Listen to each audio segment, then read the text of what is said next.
Canada. Put on a suit, drink water, don't drink and drive. Hey, man, call your mother. It means nothing. It means nothing. Nah, they lying to you. It's about the money. Now you're more fluent.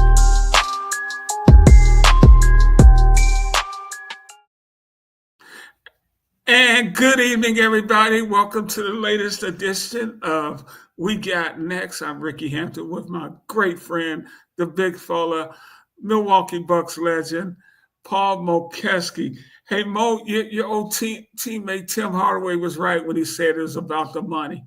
Yeah, for sure. And also, Shaq singing "No Canada." I ran into him Saturday at the game. I mean, I'm telling you, man. I gave him a hug. He makes me look small, man. His shoulders are like this wide. I'm like, I felt like a little kid. So he's probably grown a couple of inches since you played against him, Mo.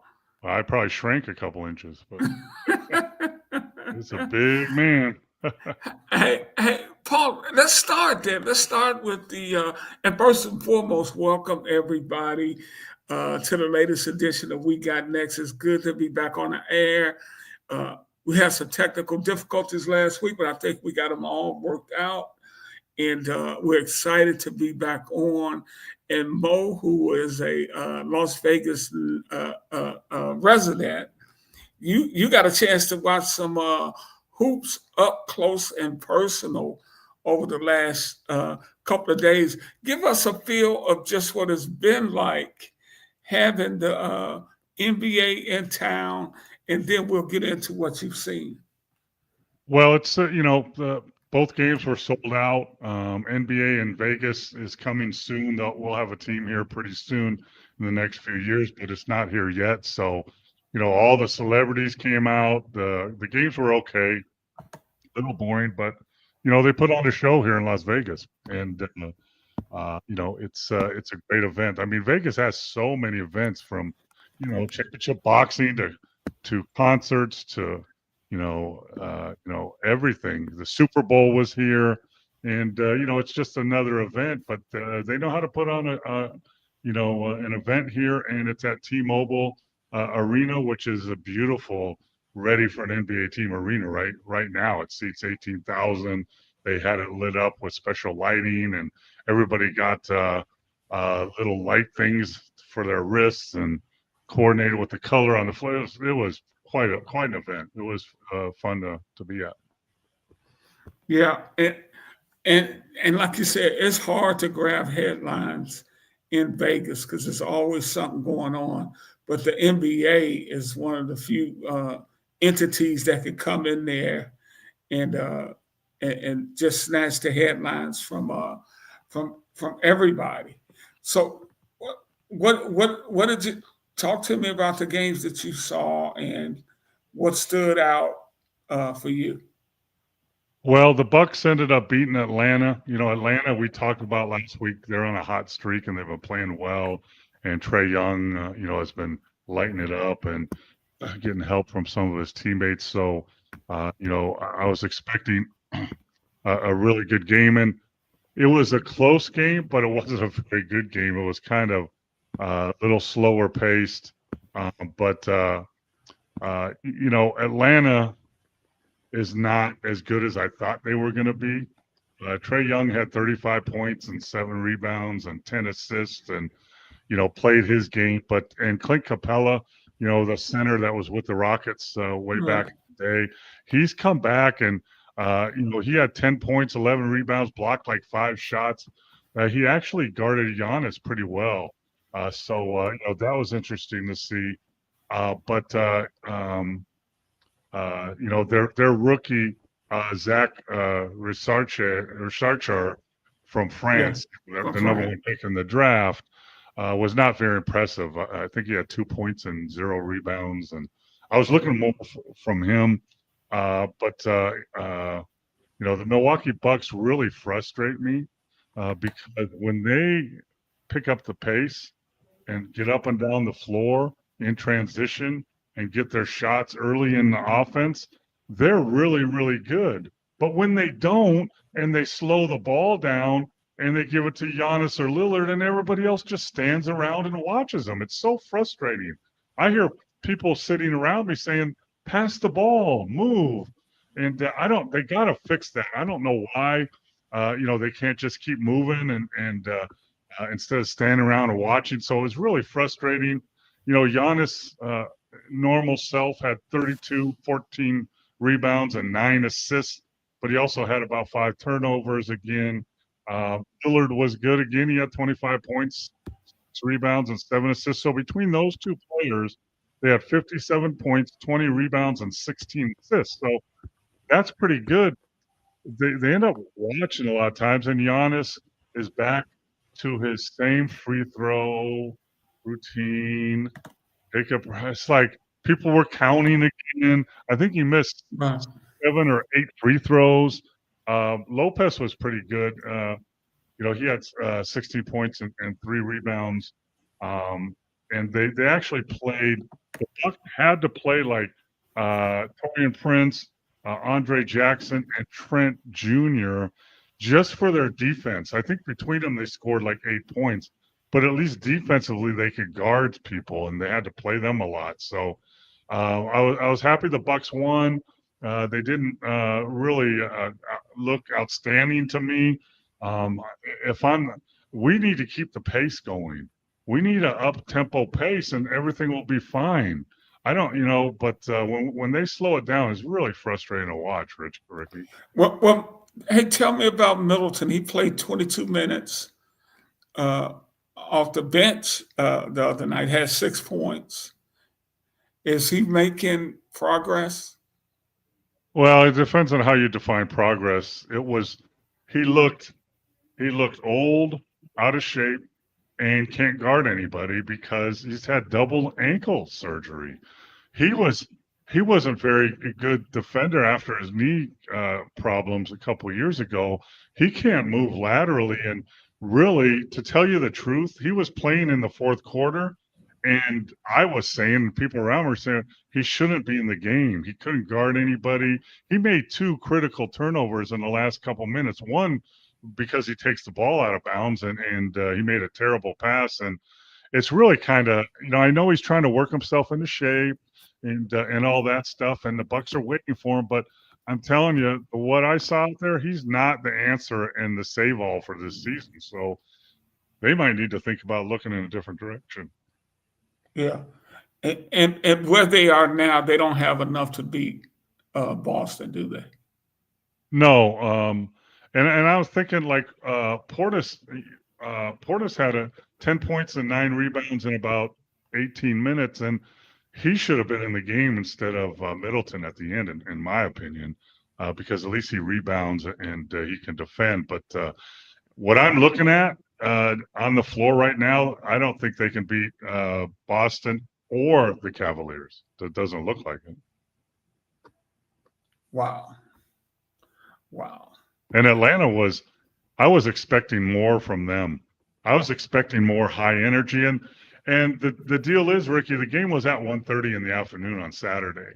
So it's kind of like one of those AAU morning games where it was very lethargic and like, everyone's thinking, they got to wake up. And, it took them a while. The second half was a little more exciting. But frankly, I was expecting, we hear about Giannis, right? We got revenge factor. We should have won it last year, and we're going to come for that championship and that cup. And they didn't play like it. They played like they kind of wanted to be there, but not really. It's going to be interesting tomorrow night to see how they come out and play. But, it was kind of a hard game to watch, quite frankly. But okay, let's go over to the Thunder and the Rockets. And I thought the Thunder would struggle a little bit with some of the guys being down. I mean, think about it. Hogan was a big piece for them, but both they're still 20-5. They knocked off the Rockets 111-96. Are they a championship? Can they come out of the West? Possibly. Harkenstein had 21 points and 8 rebounds. So he's everything that Holmgren is different. So if they get Holmgren back as the 4, yeah, they could come out of the West. But I told you the first game was kind of hard to watch. The first half of this game was impossible to watch. The score was 42-41 at halftime, Ricky. It was 42-41. Everyone's looking around like, OKC and Houston, they're on a roll and they're going to come up with that. And it was horrible. They couldn't make shots.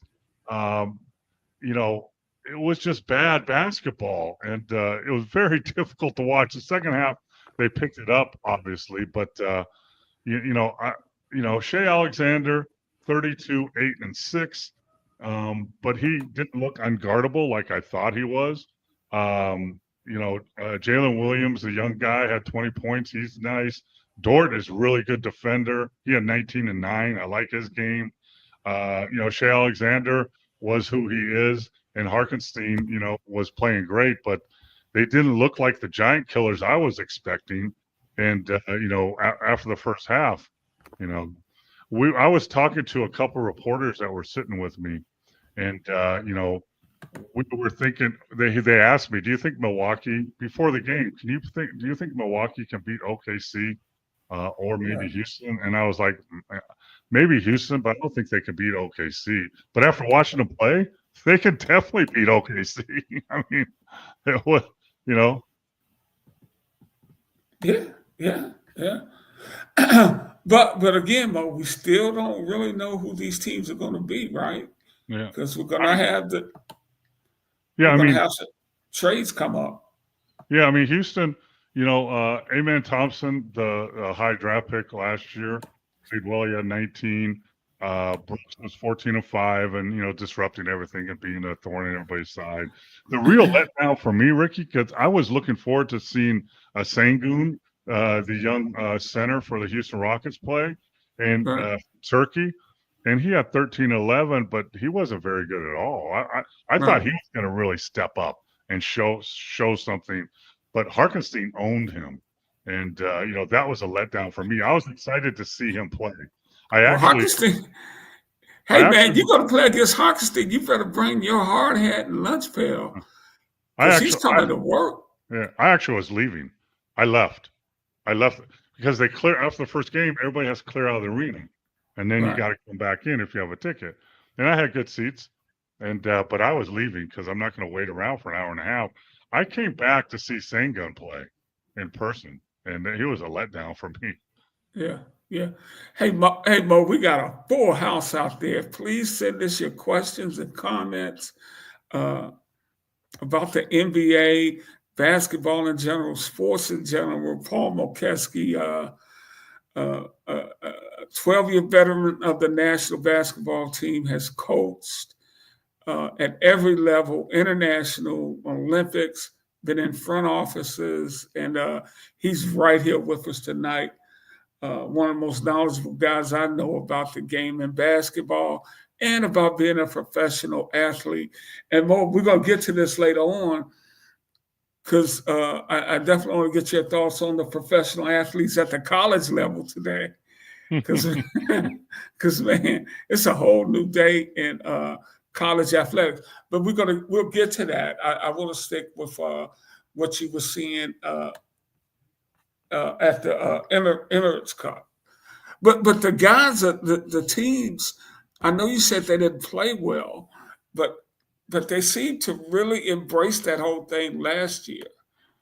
And now we're going to have the Bucks take on the Thunder in the finals. How do you like that? Well, I think I would expect them to play better than they did Saturday. On Tuesday night, tomorrow night. It should be a good matchup. I thought OKC would pretty much overwhelm the Bucks because they're younger, they're more athletic, they're deeper, I think. But now I think it's going to be a good game. I just hope Giannis doesn't get so encapsulated with him doing everything, driving all the way to the basket. I mean, he makes spectacular plays. He drives through people and goes when they foul him, and he dunks it. And I mean, he does some spectacular things. But both him and Lillard have to pass the ball. and the other players have to freaking move. Stop Yeah. standing around and watching two guys play.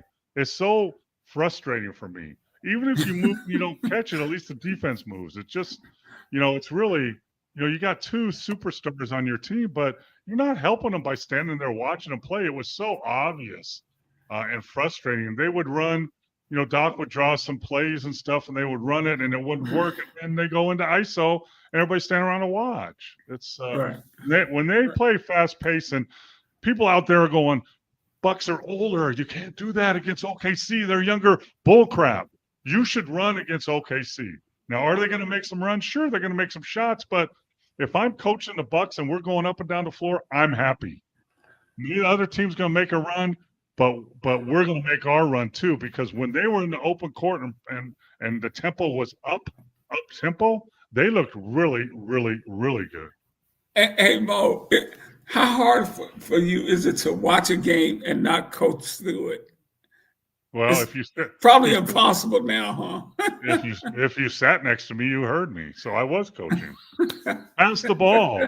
Move. Stop standing around. People around me. I had a friend of mine that knows basketball, and he's pretty much saying the same thing. I bet people around us thought we were crazy. But, I mean, I don't understand. I just don't understand how teams today cannot play the right way. It's mind-boggling. Yeah. You come down one-on-one, make one pass, and shoot it. Why don't we move the ball? Move ourselves, pass the ball 4 or 5 times. I guarantee you'll get really good shots. It's just really frustrating to watch good teams not play good basketball. I mean, hell, the same game, it was 42-41. It was like a college game.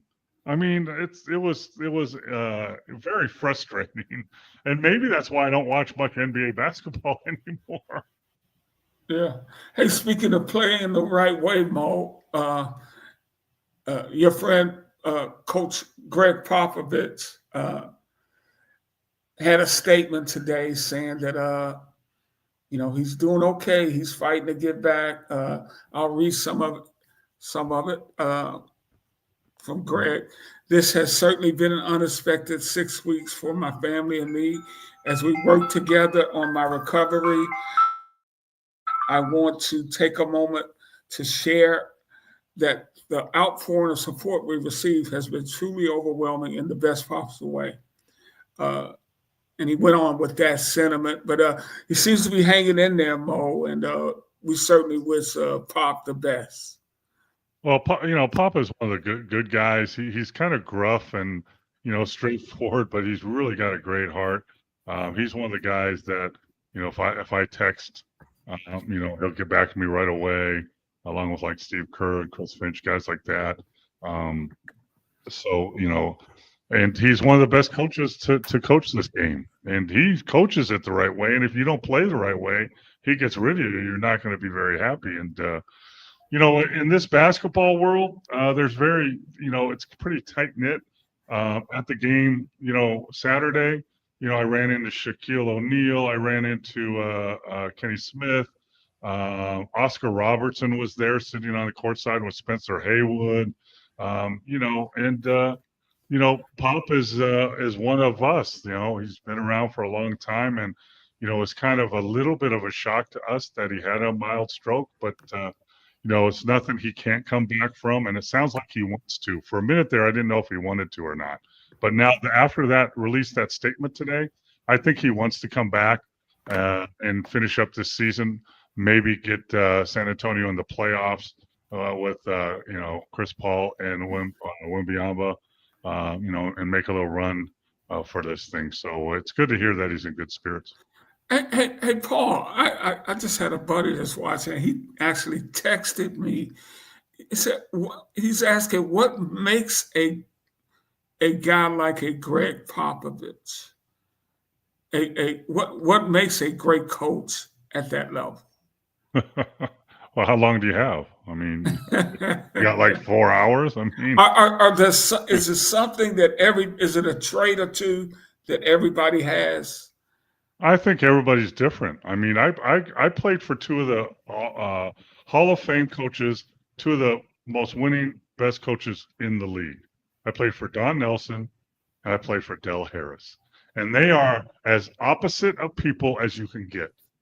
And, they approach the game and practices and everything totally different.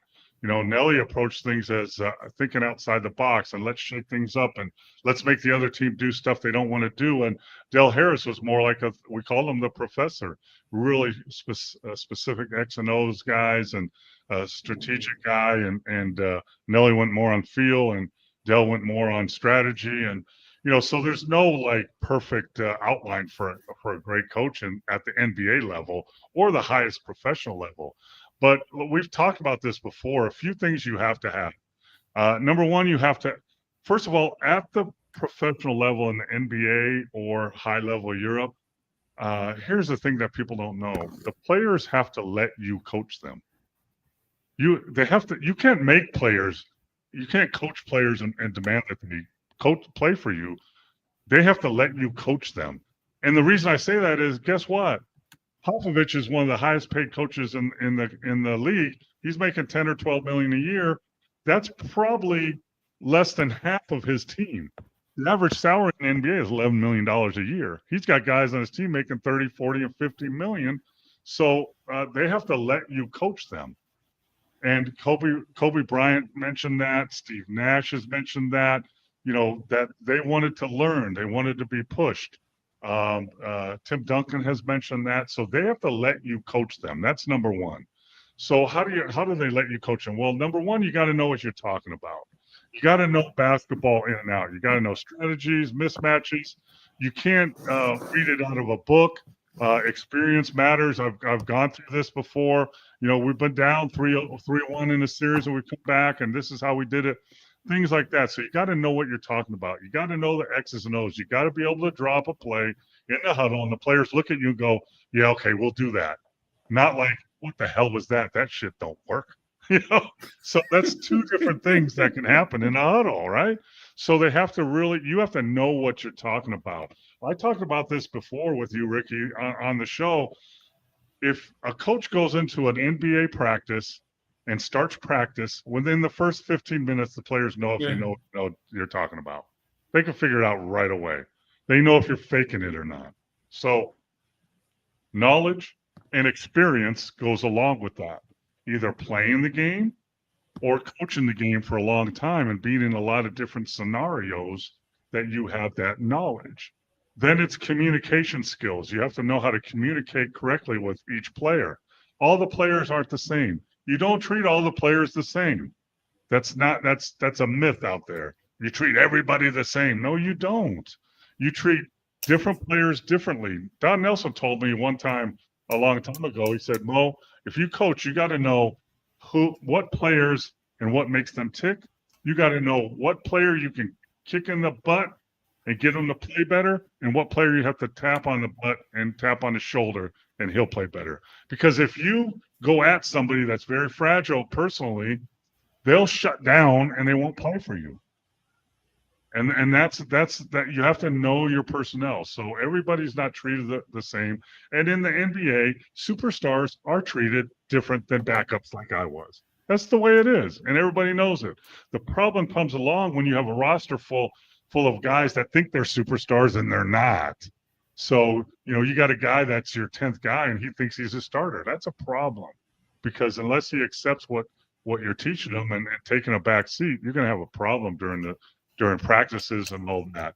And then accountability. You have to have that trust, that communication skill, that knowledge that your players trust you. And, in video sessions in the NBA, it's really a skill that if you can jump on your best player in a video session, then everybody else just shuts up and takes it. Yeah. But if you have a superstar that talks back or, does something, that upsets that trust factor you have, then you got a problem. And that problem can arise in the locker room. It can arise on practice, behind the scenes. And, so experience, knowledge, communication, and then you're a manager of people. Like, you're a father, you're an older brother, you're an uncle. you're everything to these players, and you got to know how to, approach them the right way and what makes them tick, or, it's going to be a disaster. So, being a coach is all those things. And then you got to manage your coaching staff. Then you got to manage the video staff and the training staff and the front office staff and the general manager and the owner. And there's so much to NBA coach being a head coach. It's mind-boggling. Yeah, because you talked about a lot of stuff before you probably talked about the actual game like this and all the other stuff like that before you hit the floor. If you don't have the other stuff, you can't manage the game anyway. You could drop a play and they won't do it anyway. So, you got to really. There's so many balls in the air when you're a head coach in the NBA and in college to some point and overseas that, people have no idea. I remember, I've been an assistant coach for a long time. I've also been a head coach a few times, and moving over that one seat is a huge step.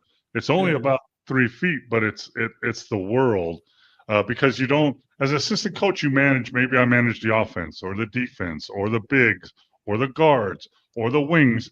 As a head coach, you manage all of them along with the coaching staff, along with substitutions, along with timeouts, along with time management, score and time, all that stuff. Yeah. Our great friend Treat McDougal says Paul is so informative. Treat, you're absolutely right. Appreciate it. And my good buddy Tim Turner, Mo, it does help to have MJ or Shaq or Kobe to win in Chicago and LA. Bill Jackson would probably be ringless in Charlotte or Memphis, right? In other words, you better have some guys. You got to have some guys, but Tim, I don't agree that they would be meaningless in a lower talented team. No, he said ringless.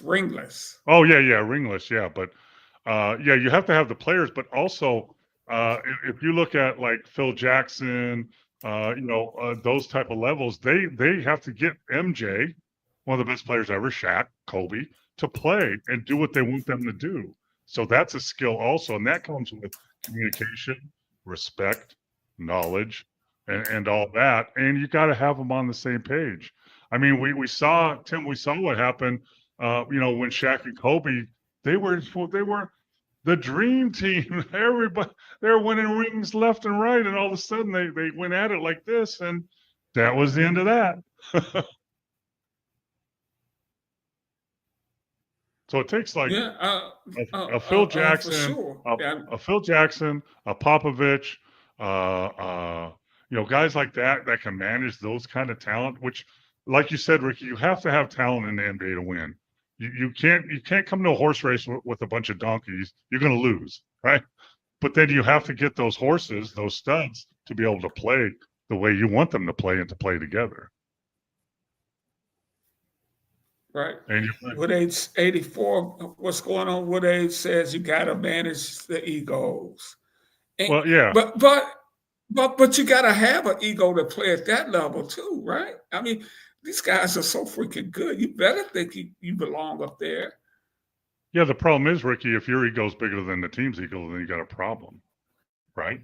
So you can have, I can be the 12th guy on the team, and I need to believe that I can play in the NBA, or I got no chance. But at the same time, I can't be disruptive to the team, so we can't be successful because my ego is too big for everybody. And you got to manage egos, and now you got to manage salaries and agents, because salaries are out of control. And now, the players move around all the time. And, so that's egos, money, all that is huge, huge. I mean, like you said, Ricky, you just talked about it. Like when I talk to players that are in the G League or college or whatever, even high school, I did some high school training in Reno a couple of weeks ago. I tell them, listen, basketball is 20% physical and 80% mental, right? You got to know how to play. You got to have the physical part, but the other part is bigger than everything. So, being a good coach in the NBA at the NBA level is knowing your X's and O's, being able to drop a play that can score at the end of a game, or get you a quick bucket. But that's only a little part of it. All the egos and all that management is way more important. You're watching We Got Next. I'm Ricky Hampton with Paul Mokeski here on Sports Fluent. All our friends out there, send us your questions and Great question, comments. Great question. Yeah, absolutely. I mean, we always do get them, Mo, from everybody out there. Hey, Paul, I was going to ask you a question. You were talking about it earlier. Do teammates and in the era you played, you guys were well paid. The money's relative because it depends on the era. It's still good money. Do jealousies over contracts ever come into play? Have you seen that, or is that a common thing? Sure, absolutely. I mean, and first of all, Ricky, it's not comparable. What we made and what they make today is not even close. I don't care how much it costs, a car costs or a house costs. It's not even close. I mean, the money that's in this game now is generational change. When I played, we made okay money, but not the average salary in the NBA when I played was $500,000. It's 11 million now. Yeah. So Right. actually, that wasn't the average salary. When I played, the average salary was 150,000. That's what it was. I mean, but but it is relative. But there is egos, and that's what we just talked about is egos. Is there was a big thing when I played 100 years ago in Atlanta. Detroit Pistons offered John Koncak, I forgot what it was, $1 million plus. I remember that. Whatever it was, 5 million, something like that. 5 million or something. And then Atlanta matched it. So that year, John Koncak was making twice as much as Dominique Wilkins. Twice as much, because Dominique Wilkins had an extended contract, and that was a problem. It was a problem in the locker room. It was like if you're sitting there and you're looking at, I'm sorry, I love John Koncak, but you're looking at him and you're Dominique Wilkins going, wait a minute. what's wrong here? So what that does is it puts something in your mind, and now all of a sudden you're not thinking about beating the Milwaukee Bucks or the Boston Celtics. You're thinking about, why is he making so much more than me? And what that does is you go to the coach and you say, I need to be making more, and then he has to go to the general manager, or you just go right to the owner. I should be making more, and now it's about the money, not about the game, and that's where it becomes Okay, in a situation like that, ideally, should the Hawks have gone to Dominique and say, "Look, we're going to take care of you," and maybe we don't know what happened there. Yeah, I mean, once if I was the general manager, what I'm saying, to handle something like that, yeah. As soon as I match that contract, I'm having dinner with Dominique Wilkins.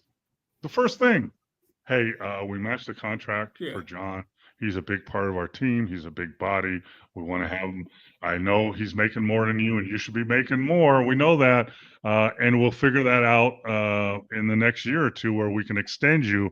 We just can't do it now because of salary cap reasons, and that's why the Pistons did that, because they maxed them out salary cap wise.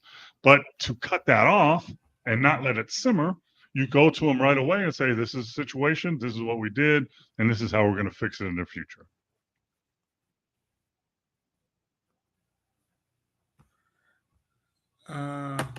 Tim is actually from Atlanta, says, I remember that because Dikembe Mutombo didn't get his money because of Koncak.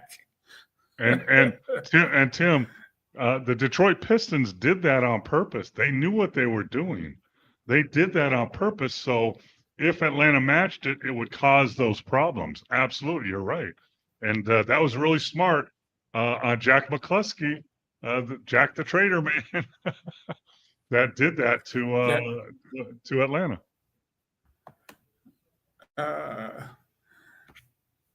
Deke mentioned that when the Hawks played Orlando in the playoffs when John was in Orlando.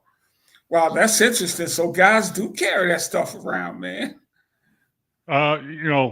Guess what? Professional athletes are human. They're human. Yeah. They have families. They have lives. They have egos that can be hurt. They have feelings. And yeah, absolutely. And, it used to be, why is so-and-so have this shoe contract and I don't have a shoe contract? Now it's not that. It's why don't I have my own shoe? This guy has his own Yeah, shoe. I have my own shoe. So, but they're human and that happens all the time. yeah, yeah, for sure. You're watching We Got Next here on Sports Fluent. Don't forget to subscribe to our channel, Sports Fluent, on YouTube. Uh, we see all your questions out there, all your comments. We'll try to get to all of them before the show is over. It's turned into an Atlanta Hawks night tonight. Wood Age. Hawks did pay Neek back by trading him for Danny Manning when they win the title hunt.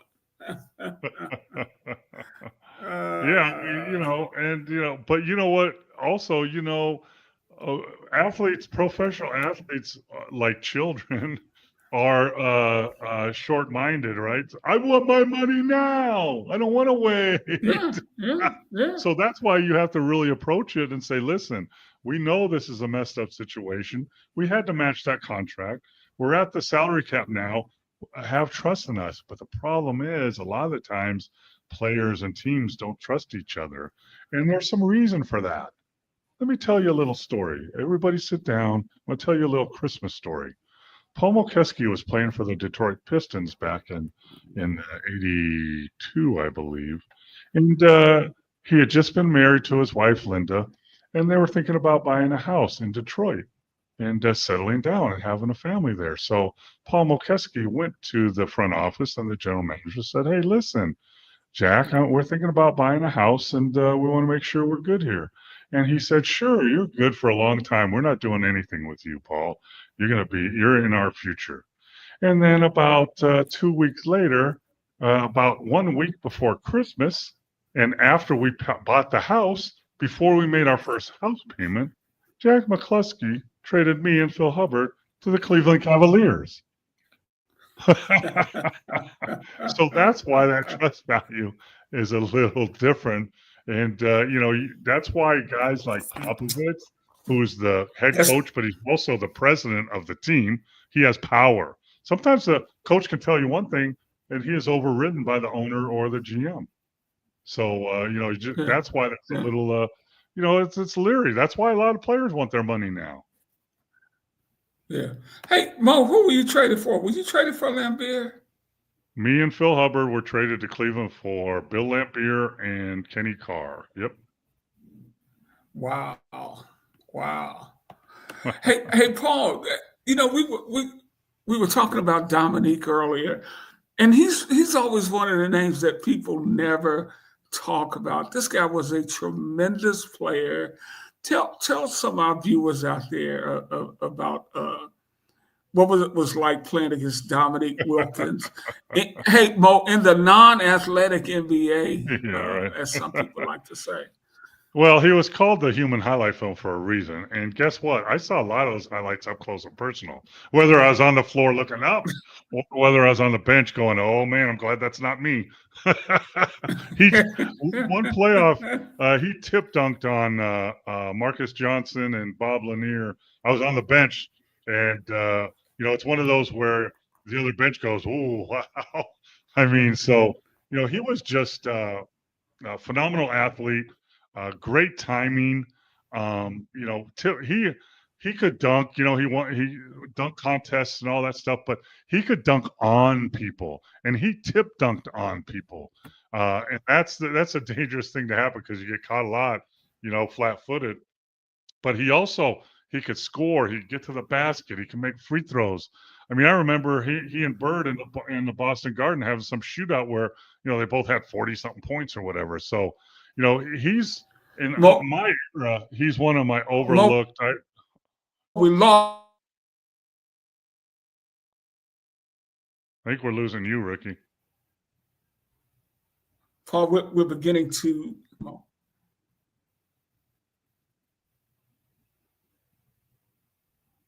We're losing you.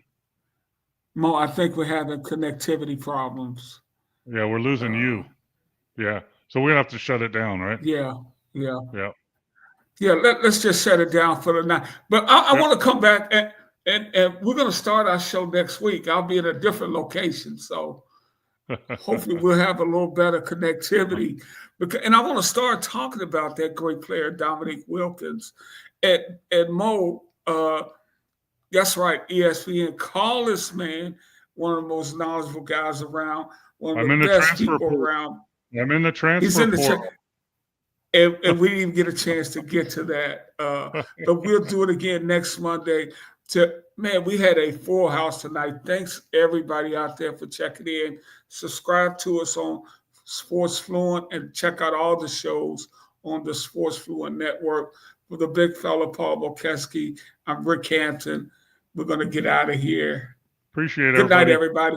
Come back next week. Mo. All right, man.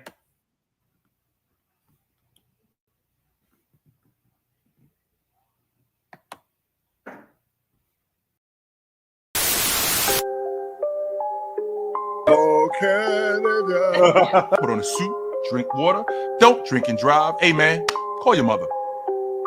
It means nothing. It means nothing. Nah, they lying to you. It's about the money. Now you're more fluent.